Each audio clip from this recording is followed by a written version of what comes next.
Hello everyone. Today I want to talk about the importance of fire. Fire has been a crucial tool for humans for thousands of years and has played a significant role in our survival and progress.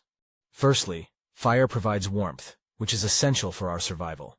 It keeps us warm in cold temperatures and helps us regulate our body temperature. Fire was also used for cooking food, which allowed our ancestors to consume more calories and nutrients. Secondly, fire was used for hunting and protection against predators.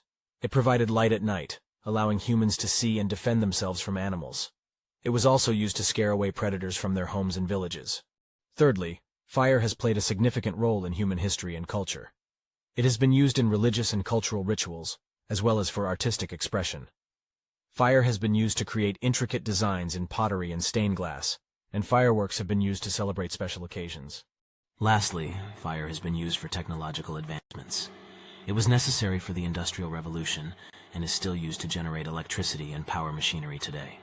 In conclusion, fire has been essential for our survival, protection, culture, and progress. While it can be dangerous, it has also brought us many benefits. We should continue to respect and use fire responsibly, ensuring its safety and longevity as a tool for human advancement.